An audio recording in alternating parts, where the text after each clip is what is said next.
Amém? Glória a Deus. Boa noite, Betânia. Amém. Mais uma alegria estar aqui com vocês, para poder compartilhar a palavra. Hoje o dia foi muito corrido. A gente teve lava-jato de manhã. Agradeço a cada um que confiou o seu carro. Ele saiu certamente cheiroso e ungido, né? Só que a gente saiu tarde daqui, naquela correria toda. Arrumar 3 crianças agora é difícil. Quando a gente tem que sair de manhã é mais difícil ainda. E aí eu falei, meu Deus, não deu nem tempo de imprimir minha mensagem, vou ter que pregar hoje com o computador mesmo. Mas antes de entrar na palavra de hoje, gente, eu gostaria de dar 2 anúncios. Como eu estou com o poder do microfone, né, Tiago? E pastor Morinho, então eu posso aproveitar. Sábado que vem, a nossa juventude vai estar indo lá para Jardim Gramacho, na Casa Amarela, uma ONG que tem lá na Casa Amarela. Nós vamos estar servindo lá, passando o dia com aquelas crianças.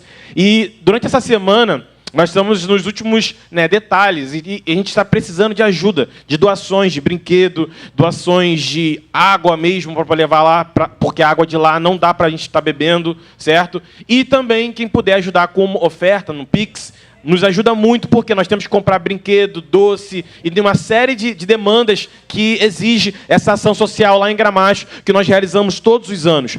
Então, se você quiser, você pode me procurar no final do culto, ou entrar em contato no Instagram da Juventude, que é o Betânia Atos, e entrar em contato ali com a gente para você abençoar de alguma forma esse trabalho que nós vamos estar realizando no próximo sábado ali em Gramacho. E a gente estava vendendo brigadeiro, então no final do culto sobrou alguns. Em nome de Jesus, os irmãos vão estar tocados por Jesus e vão comprar, certo? Esses últimos brigadeiros lá, porque a gente vai estar usando para abençoar aquelas crianças, amém?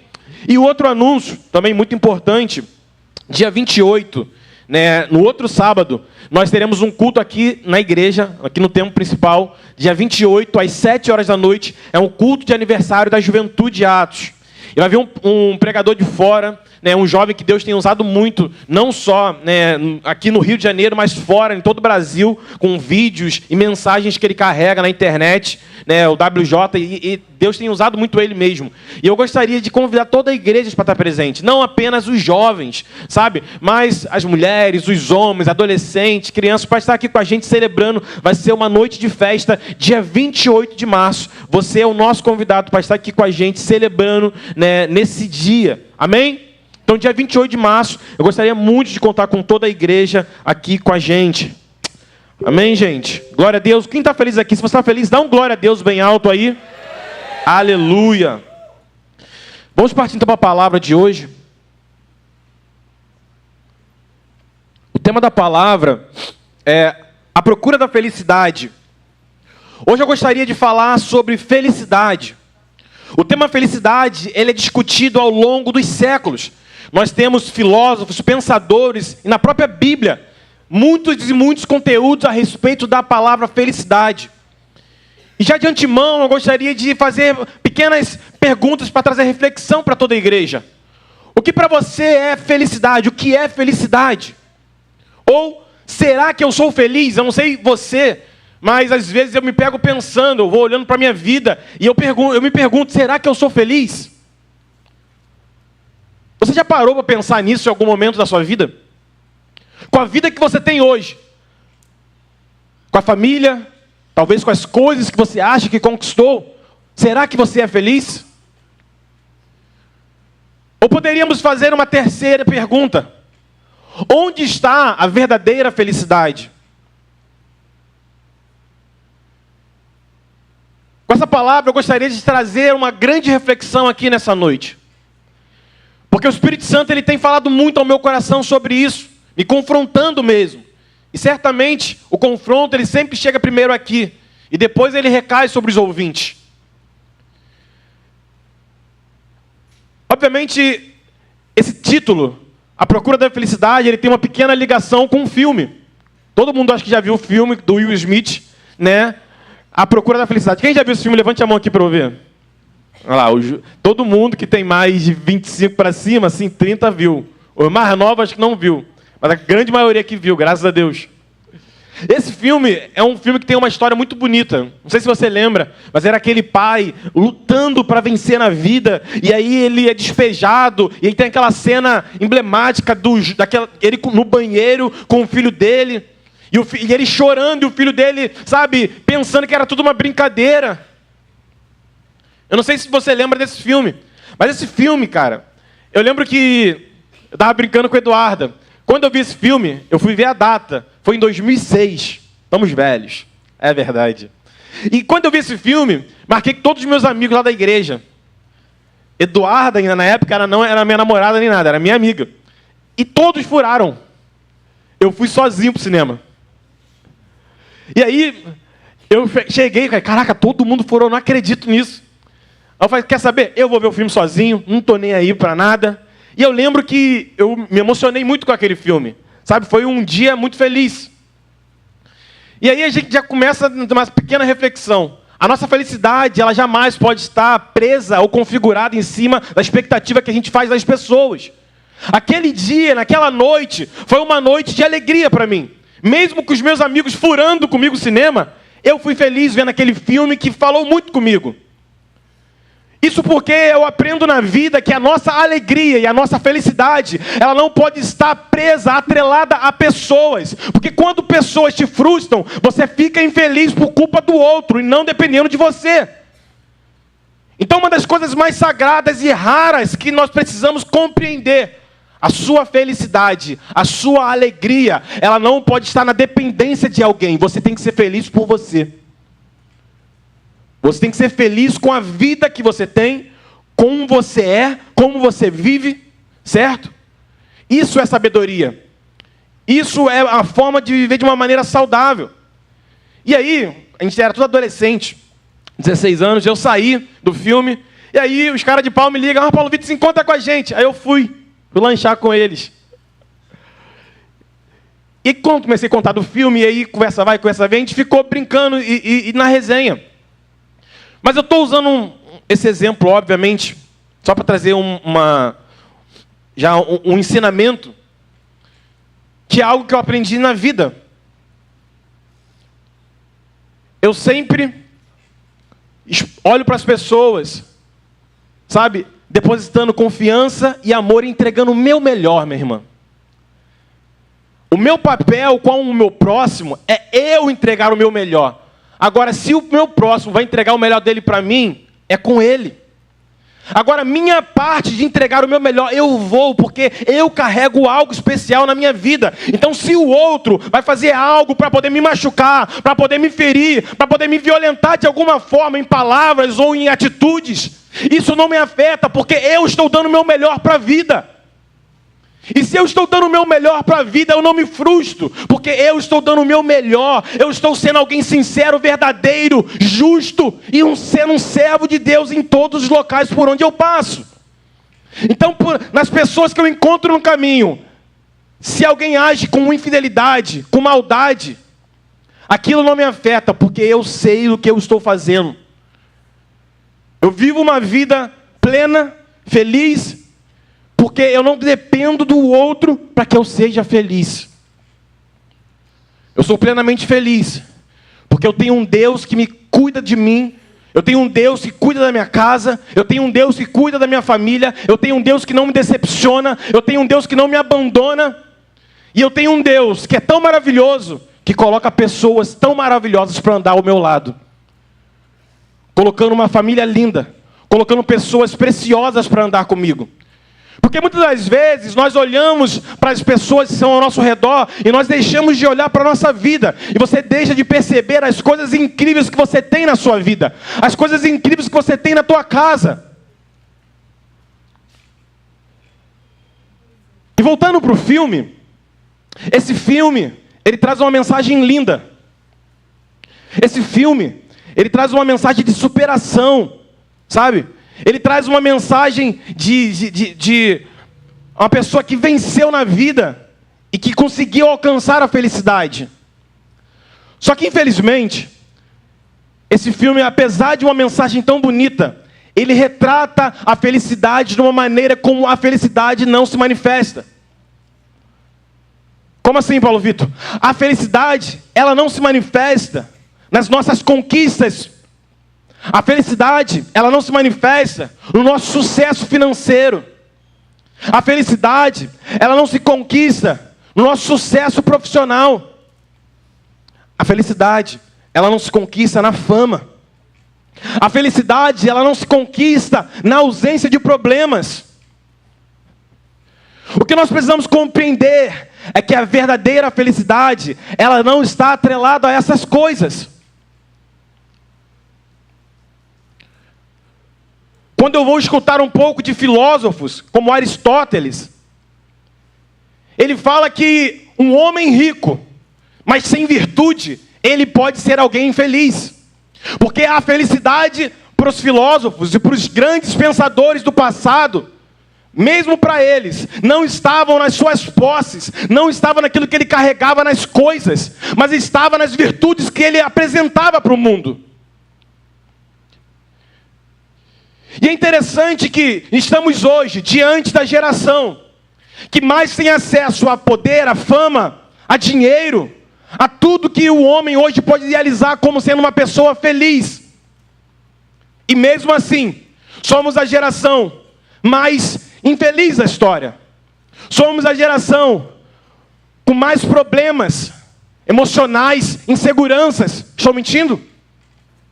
Como pode uma geração que tem acesso a tudo diferente que nossos antepassados tinham lá atrás, mas mesmo assim carregamos tristeza, infelicidade,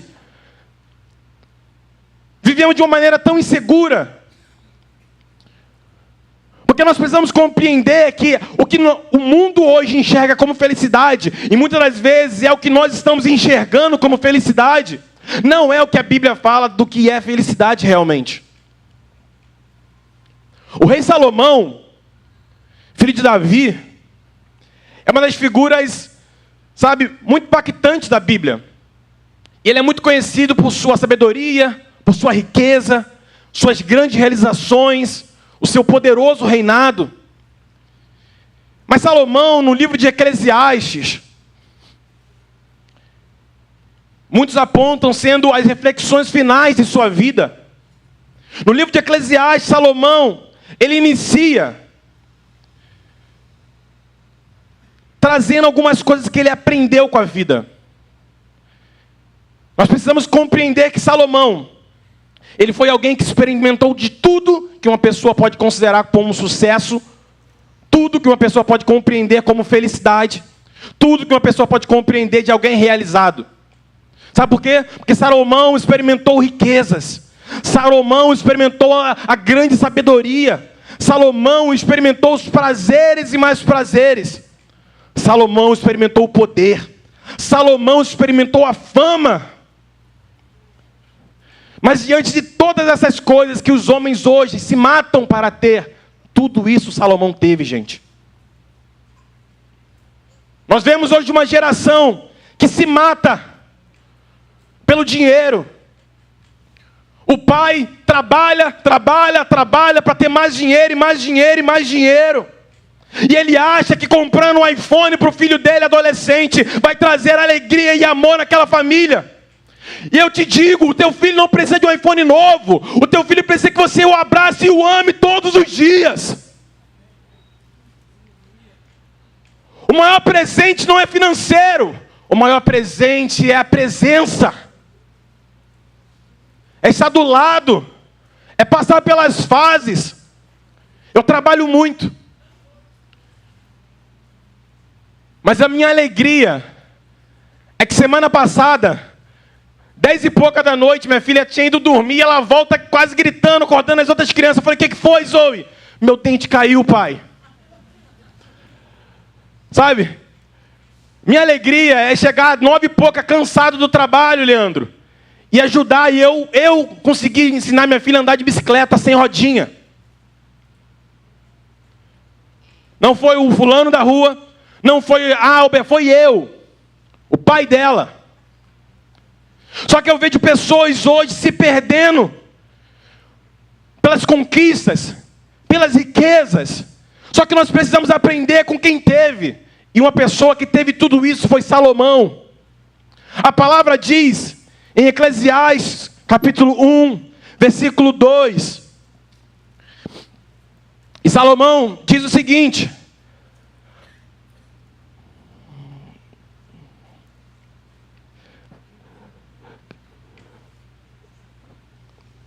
que grande inutilidade, diz o mestre, que grande inutilidade, nada faz sentido. Pode avançar. O que o homem ganha com todo o seu trabalho e que tanto se esforça debaixo do sol.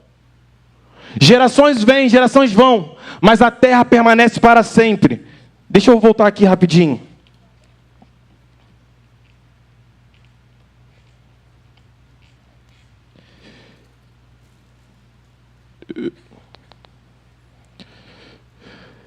Eclesiastes.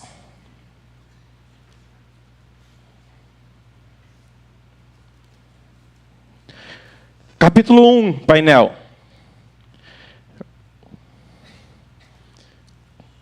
Versículo 2. Diz o seguinte: vaidade de vaidades, diz o pregador. Vaidade de vaidades. Tudo é vaidade. A palavra hebraica usada ali em vaidade é evel, que significa algo vazio, que significa vapor, neblina, algo que desaparece, que dissipa rapidamente. E quando Salomão ele fala vaidade de vaidades, aquilo ali é o que chamam de hebraísmo. O que é hebraísmo? É uma forma hebraica de intensificar algo. Ou seja, ele está dizendo que vaidade é vaidade, ou seja, é extremamente vazio. Ou é algo absolutamente passageiro. Então Salomão está dizendo: eu tive acesso ao dinheiro, eu tive acesso aos prazeres, eu tive acesso à fama, eu tive acesso ao poder, mas tudo isso é vaidade, tudo isso é passageiro, tudo isso é vazio, tudo isso é uma neblina que passa. Isso você precisa compreender, que as coisas terrenas são insuficientes para satisfazer o coração humano. O que nós vemos na nossa geração? Uma corrida desenfreada pelo dinheiro. Nós já falamos aqui. Nós vemos hoje na geração uma corrida desenfreada pela fama. Você vê um adolescente, ele quer o tempo inteiro postar alguma coisa na internet para ficar famoso, para ser um influencer. E agora não é só adolescente, você vê jovem, você é adulto. Pessoas querendo ficar famosas. O evangelho não te chama para fama. O evangelho não te chama para o reconhecimento. O evangelho te chama para o esvaziamento. O evangelho te chama para você desaparecer, para que o Senhor cresça. Há pessoas que elas começam a caminhar numa igreja e logo elas querem estar, aparecendo, estar aqui em cima para falar, para fazer. Estar aqui é uma honra. Mas eu quero dizer uma coisa: sábado lá em Gramacho é aqueles dias que eu saio e falo assim: eu nasci para isso. Quando eu estou aqui em cima pregando, eu falo: caramba, eu sinto que eu nasci para pregar. Mas quando eu estou servindo, eu sinto, também aquela coisa pulsando dentro de mim, dizendo: eu nasci para isso. Quando eu estava lá lavando o carro no Lava Jato hoje, eu estava servindo, pensando nas almas que seriam tocadas pelo reino de Deus. Qual foi o meu papel mais importante desse domingo? Lavando o carro ou aqui no altar? Na minha visão, tudo é serviço. Depende da responsabilidade. No carro ali, o máximo que eu podia arranhar o carro de alguém. Aqui em cima eu tenho a responsabilidade de trazer uma palavra para abençoar a sua vida. Salomão, ele compreende que o prazer é passageiro. As pessoas hoje vivem com as suas mentes totalmente conectadas ao prazer. Se não trazer, um prazer, a pessoa ela não se envolve, ela não vive um relacionamento. Quantos e quantos casamentos que nós vemos se destruindo? Porque não há amor ali, é apenas uma conexão sexual. E aí o homem ou a mulher, quando vê um na rua diferente, se atrai, porque aquilo ali não existia amor naquele relacionamento. Era só prazer. Essa é a geração que a gente vive. Sucesso profissional é passageiro, gente. Relacionamentos, conquistas materiais, coisas terrenas são insuficientes para trazer satisfação ao coração humano. Aprenda isso. E C.S. Lewis, um grande autor de Crônicas de Nárnia, Cristianismo Puro e Simples, ele tem uma frase que eu gosto muito, que ele diz: se existe em nós um desejo que nada neste mundo pode satisfazer, provavelmente fomos feitos para outro mundo. Se nada nesse mundo criado por nós pode nos satisfazer, definitivamente, ou provavelmente, fomos feitos para outro mundo. De fato, eu e você, nós não somos daqui. Como diz a palavra. Atualmente, eu tenho lido e estudado muito a vida de Santo Agostinho, conhecido também como Agostinho de Hipona, que foi um bispo lá de uma província romana lá na África. E no último culto da juventude, eu até compartilhei algumas coisas de um outro livro dele, de Confissões, que é um livro fantástico. Nesses dias eu estava lendo algumas coisas num outro livro de Agostinho. Ele tem um livro chamado Cidade dos Anjos. E Cidade dos Anjos, não, perdão, Cidade de Deus. Cidade dos Anjos. Cidade de Deus. A Cidade de Deus. E nesse livro, Agostinho ele mostra que, após a queda, existem duas cidades espirituais formadas pelos amores do coração humano. Existem dois amores, duas cidades que são formadas: a cidade de Deus e a cidade dos homens.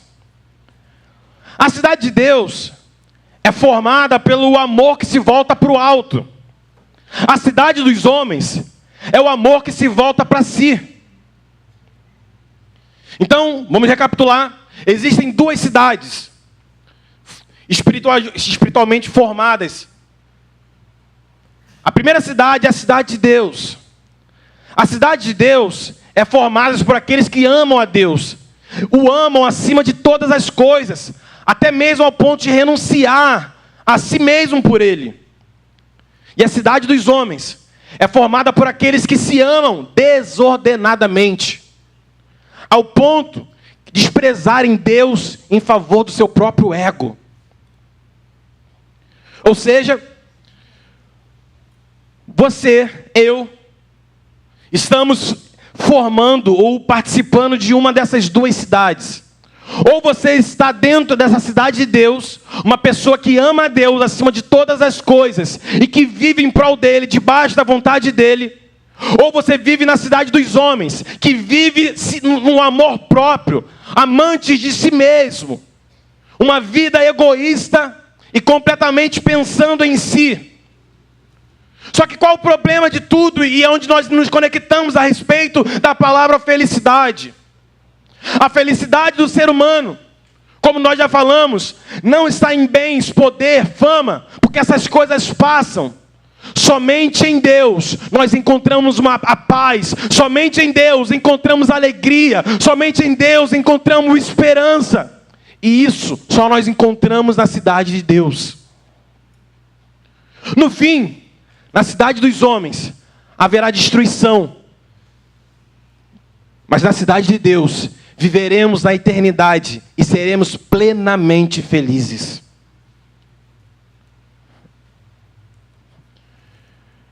Agostinho, então, ele diz, e ele nos alerta, para não depositar a nossa esperança nas coisas passageiras desse mundo.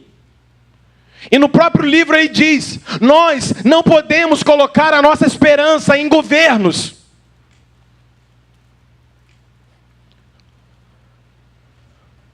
Tem todo um contexto histórico desse livro, A Cidade de Deus, a respeito de um período onde Roma cai.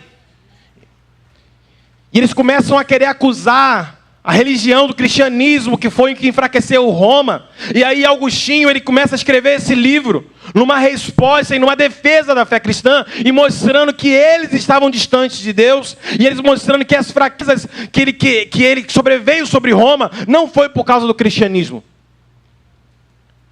E aí ele começa a falar que nós não podemos colocar nossa esperança nos governos, porque governos caem, governos mudam. A nossa esperança, ela precisa estar afincada em Deus. A minha esperança não está num partido político, não está num governo de direita, de esquerda ou de centro. A minha esperança está na mão do Todo-Poderoso de Israel.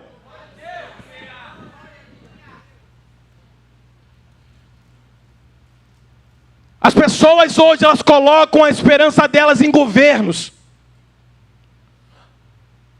E aí elas começam a se frustrar. Porque o governo não fez o que você tanto queria. O governo não mudou a pauta que você achava que tinha que mudar. Ah, tá tudo errado aqui. Ah, tá tudo errado ali. E aí você vai colocando as suas esperanças em governos. Governos vão trazer frustração para você. Não coloque a sua esperança em algo que passa. Em algo que tem poder para cair. Coloque a sua expectativa e a sua esperança em Deus. Que não falha, que não muda. Que é o mesmo ontem, hoje e sempre será. Ele fala, não deposite a sua esperança na riqueza, no dinheiro. Porque você vai compreender que você pode procurar a sua vida inteira o dinheiro. E em algum momento talvez você vá encontrar. Mas você nunca vai estar satisfeito. Eu lembro que quando eu casei, um ano depois de casado, eu e Eduardo, para cima e para baixo de bicicleta, saía da igreja, eu de bicicletinha, Eduardo lá atrás. E aí a gente falou, vamos comprar um carro, a gente está trabalhando, você está trabalhando, vamos embora. E eu comecei a pesquisar carro. E aí, Deus abençoou, e a gente conseguiu, comprei um carro. Eu lembro que quando eu saio da concessionária com o carro, aquele cheirinho, sabe, do plástico ali, aquela coisa maravilhosa, eu falei, meu Deus, que alegria. E aí eu tô na Avenida Brasil, voltando com o carro, indo para casa, super feliz. Daqui a pouco, para um carrão do meu lado, eu com meu paliozinho. A alegria passou na hora, eu falei, poxa, isso aqui é muito melhor, Deus. E o que acontece? No momento que eu estava para comprar o carro, eu estava fazendo os cálculos, eu estava vendo, eu falei, Eduardo, esse aqui é perfeito para a gente. Esse aqui vai satisfazer a nossa vida de uma maneira incrível. Foi eu sair da concessionária, eu vi um carro melhor. E aquilo que estava satisfeito ao meu coração já caiu. Sabe por quê? Porque você vai ter conquista na sua vida. Mas a conquista, a riqueza, o poder é algo viciante, que você vai ter o tempo inteiro querendo mais e mais. E aí você conquista um salário melhor no teu trabalho. E aí você fala, não, agora eu descanso e cuido dos meus filhos. Mas aí aparece uma outra porta aqui que se você trabalhar mais um pouquinho, você vai ganhar mais. E você fala, não, eu estou pensando na minha família. E começa a trabalhar mais, e vai ignorando as coisas, porque você quer o dinheiro. Porque você quer que aquilo satisfaça a sua alma. Você quer que aquilo te preencha. Mas eu quero que você entenda uma coisa. A riqueza, o dinheiro não tem poder para trazer alegria, felicidade plena em nossos corações.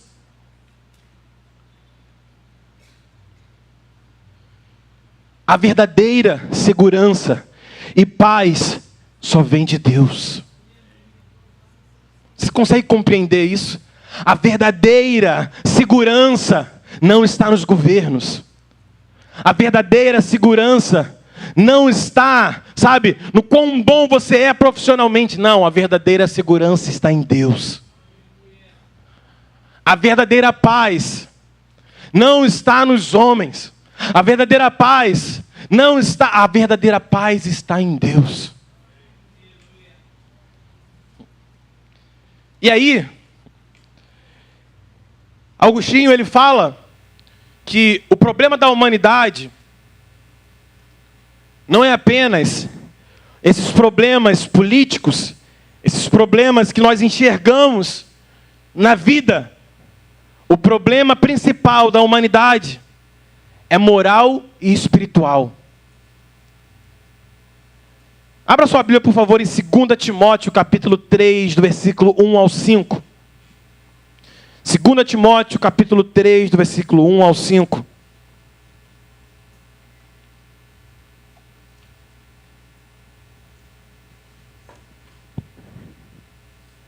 Diz o seguinte: saiba disto, nos últimos dias sobrevirão tempos terríveis.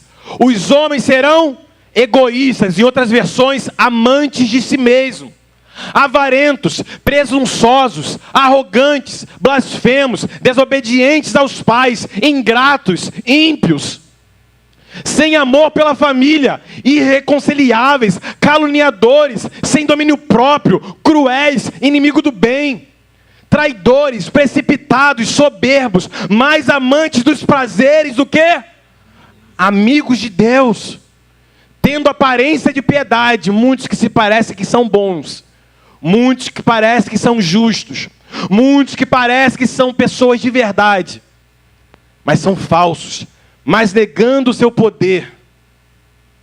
Aí Paulo termina dizendo para Timóteo: afaste-se destes também, Timóteo. Fuja desses caras. Se afaste de pessoas assim. Se afaste de uma vida assim. O grande problema que nós vivemos, a grande crise que nós temos hoje na humanidade, é uma crise que a Bíblia já nos demonstrou que aconteceria. Nos últimos dias, seriam tempos difíceis, tempos terríveis. Os homens seriam amantes de si mesmos, só pensariam em si. Os homens não amariam o próximo, os homens não se preocupariam com o outro.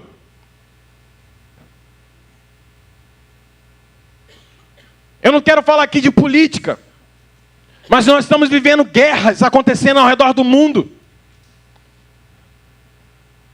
E no final de tudo, seja do lado A, do lado B, do lado C, do lado Z, da onde você quiser do lado, é um monte de gente lutando por si.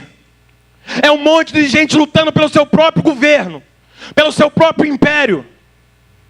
São pessoas que têm cara de piedosa, que aparece na televisão, na internet, e enganam um monte de gente, mas na verdade estão construindo seu império.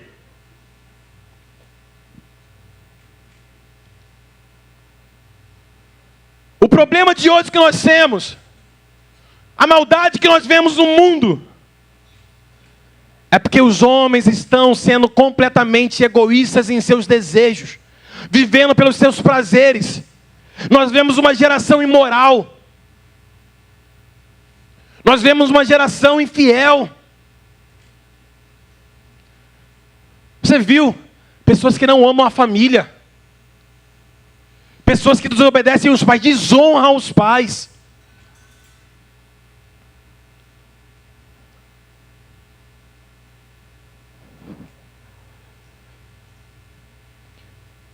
O problema de tudo, gente, é que os amantes de si mesmo estão nos influenciando a enxergar a vida da maneira como eles enxergam. E nós começamos a compreender que sucesso é ter o que muitos desses grandes caras têm. Eu não sei você, mas eu fiquei completamente envergonhado em ver, no caso daquele Banco Master, de Daniel Vorcaro e seu cunhado, Fabiano Zettel, sei lá se é essa a pronúncia. Um cara pastor, pregando nos altares de igrejas. Pastor de uma igreja muito famosa no Brasil. E aí na reportagem falando dos desvios que esse homem estava envolvido. E aí colocaram um trecho da palavra dele no culto, gente. Eu não sei você, mas eu me envergonho com isso de uma maneira gigante. Porque olha onde estão levando o evangelho de Cristo. Mas eu te pergunto, é vergonha para esse homem que está pregando, vivendo uma vida falsa, mas é vergonha também para quem senta e aplaude pessoas como essa.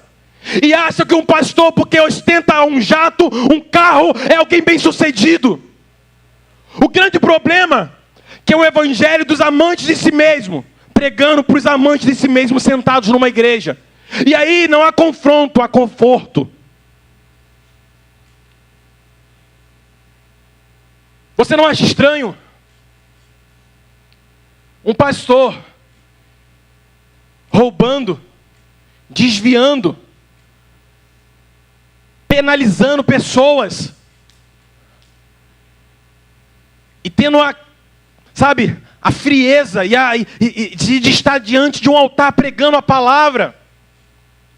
Sabe o que é isso? Amantes de si mesmos estão pegando em microfones para falar de um evangelho que não é o evangelho da Bíblia, é o evangelho dos amantes de si mesmos. E os amantes de si mesmos estão sentados em igrejas aplaudindo esses caras. São os mesmos que estão fazendo corte na internet e um monte de gente compartilha. São os mesmos que estão na internet roubando e pedindo dinheiro dos outros e um monte de gente caindo. Por que essas pessoas caem no golpe do Pix, da oração do Pix, do pastor tal? Porque o pastor é um ganancioso que está pedindo Pix. Mas o que manda o Pix também é ganancioso porque ele quer a bênção de Deus sem pagar o preço por ela.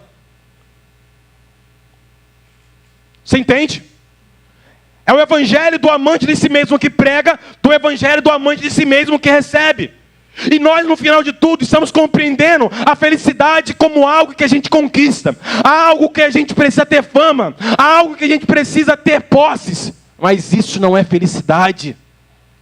A felicidade não está presa nas coisas terrenas. Eu olho para a minha vida e eu parei para pensar rapidamente. Um dos momentos que eu fui mais feliz da minha vida nos últimos anos, a minha vida inteira. Eu falei, certamente, meu casamento, certamente o nascimento dos meus filhos.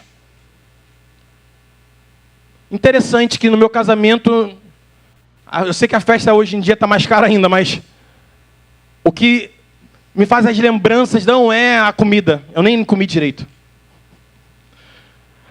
O que me marca do meu casamento é lembrar de minha esposa entrando, de ver minha família e meus amigos ali reunidos, vivendo aquele momento. O momento que eu fui feliz nos últimos anos, no nascimento dos meus filhos.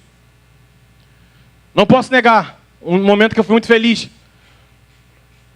Quando o Flamengo foi campeão em 2019. Não posso negar. Eu estava na minha casa, com um monte de amigos das jovens da igreja. E a minha casa em obra, a gente vindo, o telão cai, tijolo voa. E eu fui muito feliz. E eu lembro que o Tito, quando nasce, ele fica 14 dias na UTI. E aí eu lembro que no primeiro dia, quando ele sai, a gente volta para casa. E aí estava a Eduarda com o Tito no colo, Zoe e Maia em cima da Eduarda quase. E eu olhando aquilo ali, depois de toda a luta, depois de todo o sofrimento, e eu falei, eu sou feliz. Não foi dinheiro que me trouxe alegria, igreja. Não foi fama, não foi poder, não foi conquistas pessoais e profissionais. Porque geralmente, a felicidade verdadeira não se compra. Geralmente, a felicidade verdadeira está na tua casa. E muitas das vezes você não valoriza. Valorizamos a família no Natal, valorizamos a mãe no Dia das Mães, valorizamos o pai no Dia dos Pais, mas os outros dias do ano, colocamos eles de escanteio. Entenda, eles são a manifestação de uma grande felicidade para você. Que muitos, infelizmente, só valorizam quando perdem.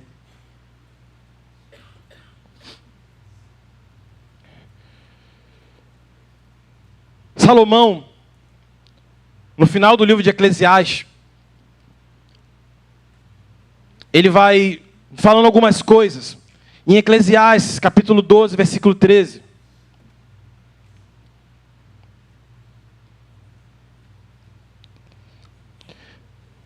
Diz o seguinte: agora que você já ouviu de tudo, aqui está a conclusão. Tema a Deus e obedeça aos seus mandamentos, porque é isso que é o essencial para... Vamos lá, vamos ler de novo. Pode volta aí, por favor, painel.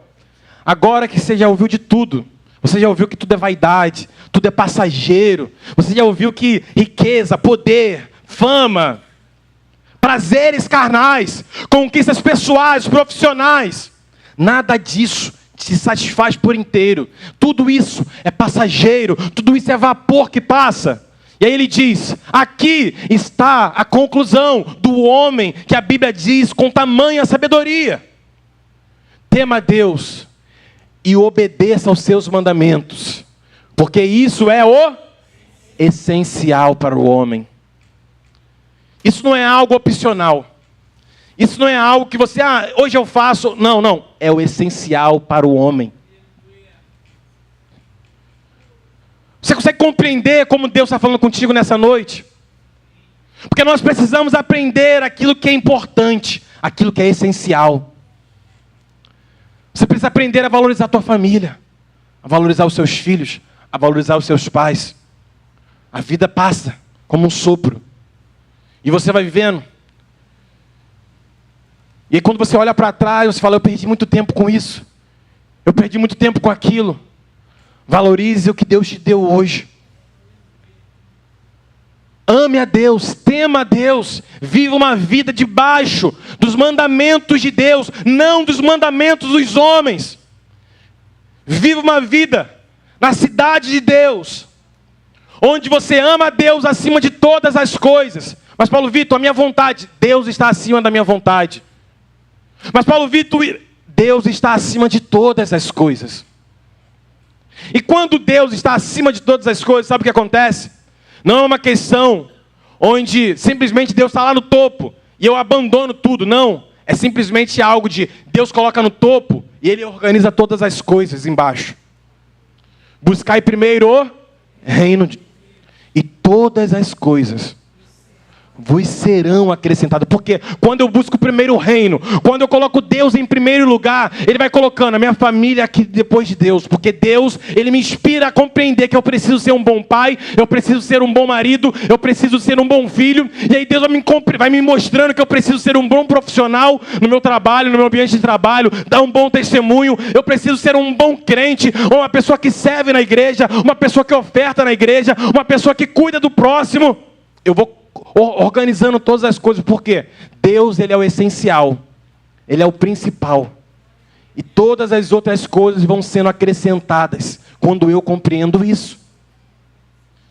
Então Salomão fala, guarda os seus mandamentos, porque isso é o dever de todo homem, ou isso é o essencial. E agora eu começo a partir para o final dessa palavra, mas trazendo alguns entendimentos muito importante também para a gente. Então, diante de tudo que foi falado, se a nossa felicidade, viver com alegria, viver bem, não está atrelado a coisas, não está atrelado a poder, a dinheiro, a fama, ao teu grande intelecto, porque tudo isso passa. Como ser feliz ou encontrar a felicidade? A Bíblia é incrível, igreja. Abra, por favor, a sua Bíblia em Salmos, capítulo 1, versículo do 1 ao 3. Salmos, capítulo 1, do versículo 1 ao 3.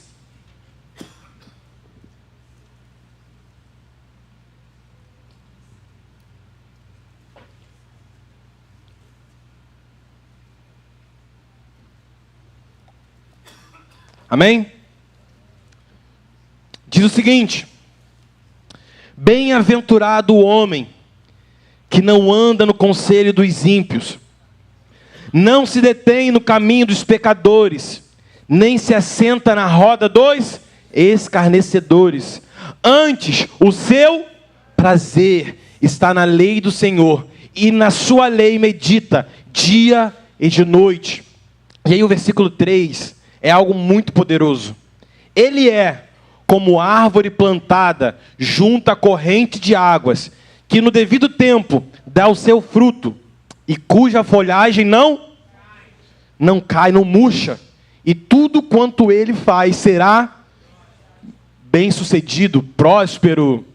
O que ele faz prospera. Essa palavra bem-aventurado, no hebraico, significa asheré. Asheré. Meu hebraico está de centavos, então ignore. Mas essa palavra em hebraico significa feliz, plenamente realizado. Ou seja, bem-aventurado o homem, felizes são, plenamente realizado é o homem que não anda no conselho dos ímpios, que não anda nos caminhos, para resumir, para ficar mais fácil, plenamente realizado, plenamente feliz é quem não segue caminhos de maldade, quem está enraizado em Deus. Plenamente feliz é quem não anda em caminhos de maldade, quando você não é uma pessoa má, quando você não é uma pessoa infiel, quando você não é, sabe, uma pessoa dessa forma. E quando você está enraizado em Deus, aí a Bíblia diz, e como uma árvore plantada, e com raiz, você tem estabilidade, você tem vida e você tem frutos. Olha que poderoso. Você não vive debaixo do domínio da maldade, do mal, mas você vive enraizado na verdade de Deus. Enraizado na verdade de Deus, você é uma planta que tem uma raiz, ou seja, você está estável, você tem vida e você dá frutos. Eu lembro do meu avô, há uns 2 anos atrás, mais ou menos.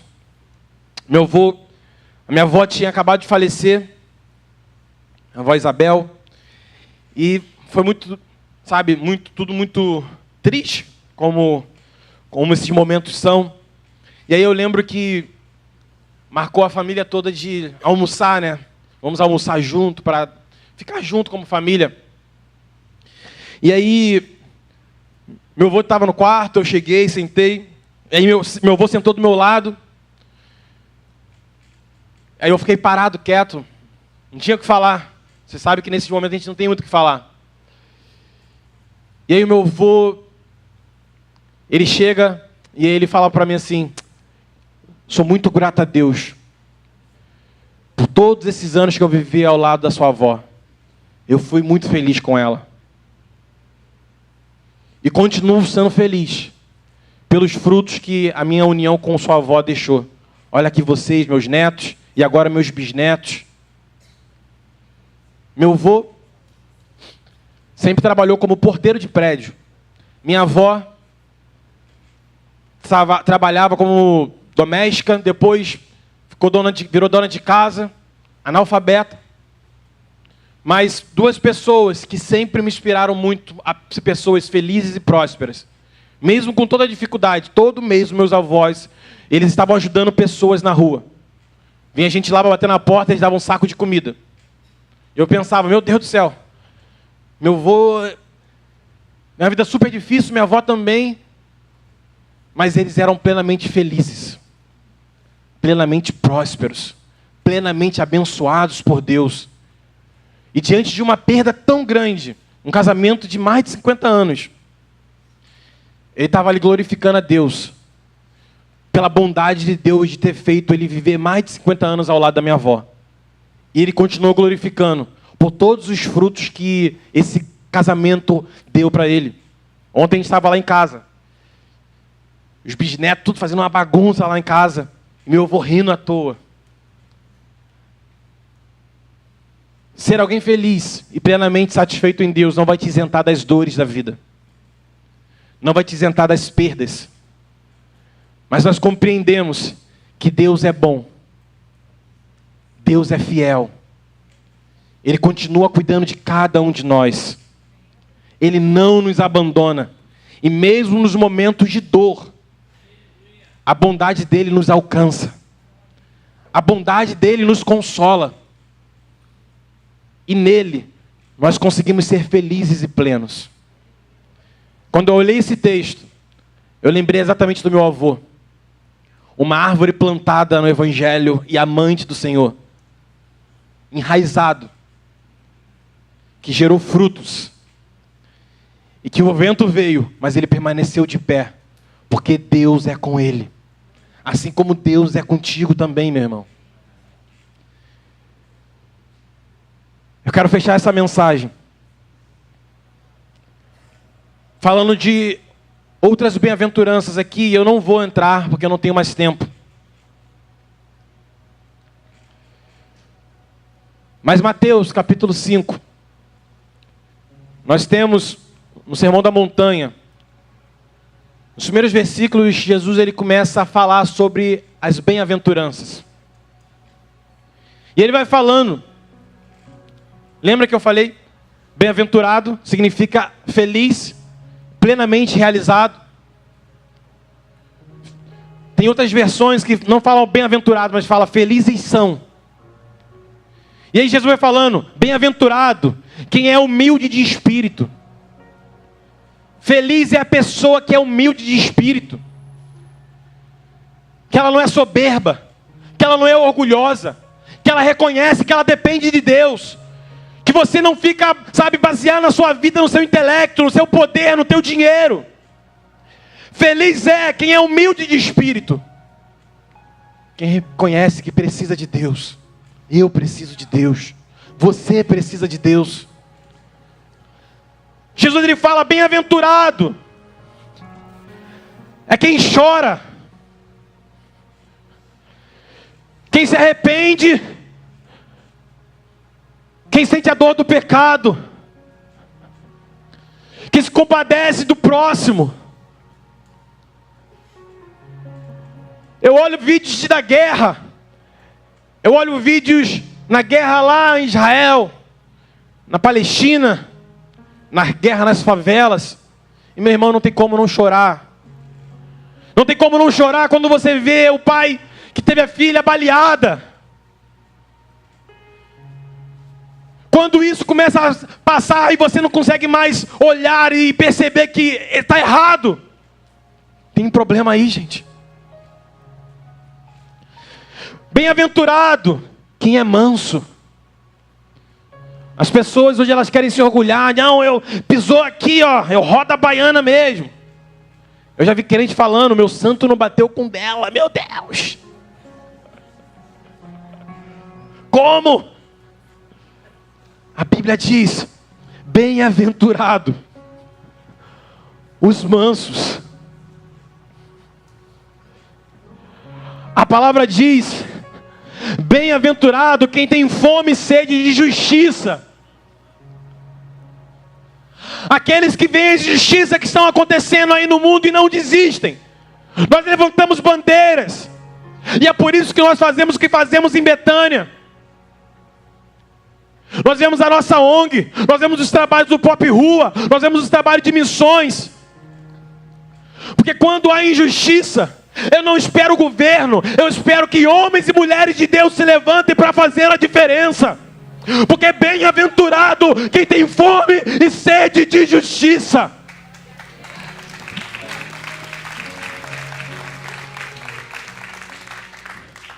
Eu não posso olhar e ver tantos casos de mulheres sofrendo assédios, violências, e achar que isso é normal.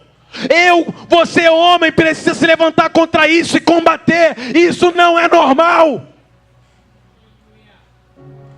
Isso é injusto, isso é errado, isso é pecado, isso é maléfico. A igreja precisa se levantar e precisa ter homens de Deus que vão mostrar que tem homens de verdade, tem homens de valor, homens que valorizam a mulher, homens que tratam a mulher com respeito, homens que tratam suas esposas com dignidade e respeito, e não colocando elas debaixo do teu pé.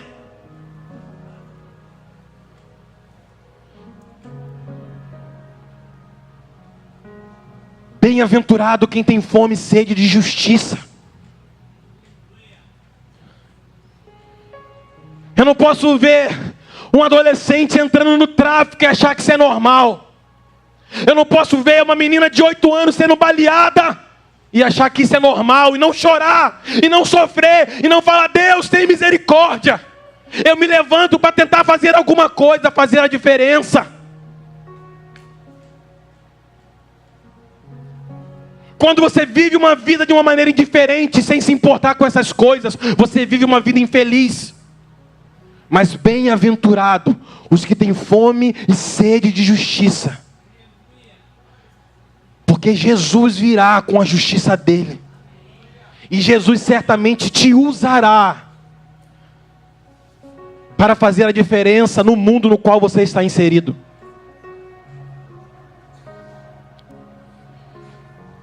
Bem-aventurado quem é misericordioso, quem perdoa e tem compaixão das pessoas.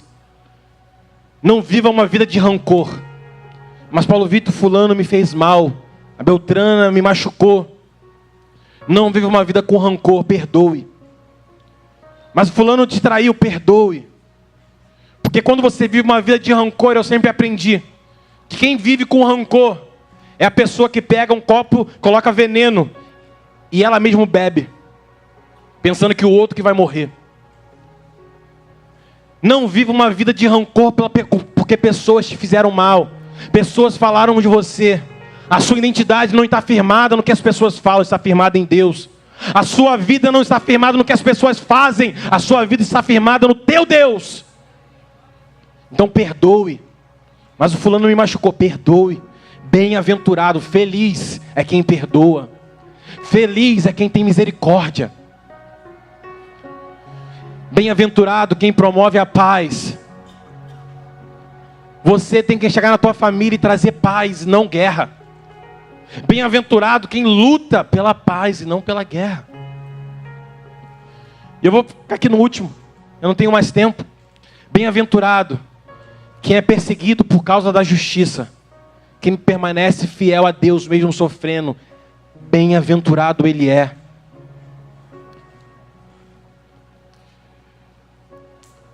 No final de tudo, gente, nós precisamos compreender algo.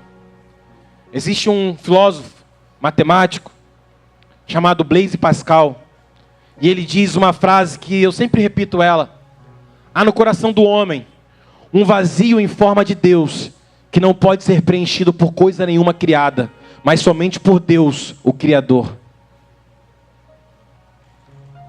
Nós seremos felizes quando o nosso coração estiver totalmente voltado em Deus, no essencial que é a palavra de Deus, vivendo uma vida para Ele, não pelos nossos prazeres, não pelo aquilo que você acha que te satisfaz, mas é uma satisfação momentânea. Quer ser plenamente feliz? Viva uma vida plenamente em Deus.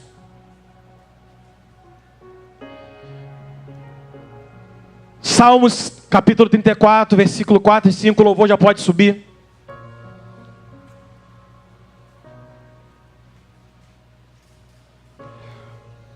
Existe uma música, não é para vocês cantarem, fiquem tranquilos. Eu só quero citar ela. Do F. Hop, que diz: os que olham para Deus, os que olham para ti, estão radiantes. Essa música sempre fala muito comigo. E eu quero ler esse versículo, esse salmo com você, porque essa música na verdade é um salmo. Versículo 4 e 5 diz: busquei o Senhor, e Ele me respondeu, livrou-me de todos os meus temores, todos os meus medos. Os que olham para Ele estão radiantes de alegria, seu rosto jamais mostrará decepção. Os que olham para Jesus, não olham para o homem, não olham para situações, não olham para as coisas criadas da vida, são satisfeitos nele. Os que olham para Jesus são satisfeitos nele. Ele me livra de todos os meus medos. Ele me livra de todas as minhas inseguranças. Ele me livra de todas as minhas incertezas. E eu olho para Ele, sou feliz, sou grato. Sou feliz com o que tenho. E sou feliz porque eu sei que no futuro existe um segredo nisso. Deus já está lá. Deus já está no nosso futuro. E se Deus já está no nosso futuro, como Tiago disse aqui, os que confiam no Senhor são o quê? Nós não seremos abalados. Porque a nossa confiança não está no homem. A nossa confiança não está no nosso intelecto. A nossa confiança não está no poder. A nossa confiança não está no dinheiro. A nossa confiança não está nas conquistas pessoais, profissionais. A minha confiança não está nas coisas terrenas, passageiras desse mundo. A minha confiança está em Deus. E eu, a minha vida, a minha família, nós não seremos abalados. Nós estaremos radiantes de alegria. E o nosso rosto não mostrará decepção. Porque em Deus nós seremos satisfeitos plenamente.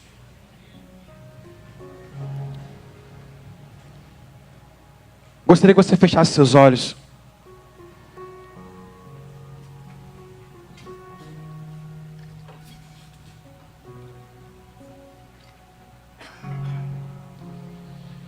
Eu comecei essa mensagem fazendo uma pergunta. Será que você é feliz? E talvez no início você pensou, eu acho que eu não sou feliz. Eu não consegui passar ainda naquela prova. Eu não consegui ainda comprar aquele carro. Eu não consegui ainda sair do aluguel e ter minha casa própria. O carro, o concurso, tudo é passageiro. A sua felicidade não pode estar nas coisas. As coisas nós podemos conquistar. Deus nos dá capacidade, sabedoria para conquistar coisas, é verdade. Mas a minha satisfação não está nessas coisas. A minha satisfação está em Deus. A minha satisfação está na família linda que Ele me deu. E eu procuro todos os dias valorizar a minha família. Procurando ser um bom pai, um bom marido, fiel à minha esposa. Eu procuro ser um bom filho para os meus pais. Eu procuro ser um bom neto para o meu avô, que ainda está vivo. E fui um ótimo neto para as minhas avós que partiram. Não valorize aquilo que é passageiro. O dinheiro passa, o poder passa, o intelecto passa, a beleza passa. Mas o que te traz felicidade de verdade, não. Valorize sua família. Valorize sua vida. Não fica numa corrida desenfreada pelo dinheiro. Quando você não consegue passar em algo, você fica frustrado. Não. Se você não conseguiu hoje, você vai conseguir amanhã. Deus te deu inteligência e sabedoria. Não é o fim do mundo. Se você não conseguiu trocar de carro, mudar de casa, casar, calma. Não é o fim do mundo. O teu Pai que está nos céus, Ele continua cuidando dos detalhes da sua vida. Isso não está preso à tua alegria, à tua felicidade. A tua felicidade está em Deus, que te ama e cuida de você todos os dias. A sua felicidade está em Deus, que tem cuidado da tua família. A tua felicidade está em Deus, que mesmo diante de tantas lutas, você está de pé. Mesmo diante de enfermidades que talvez você está hoje, lutando, falando, Deus me cura. A cura talvez não veio, mas você está de pé aqui adorando a Jesus. A sua família do teu lado, a sua família te esperando em casa. Isso já é motivo para glorificar.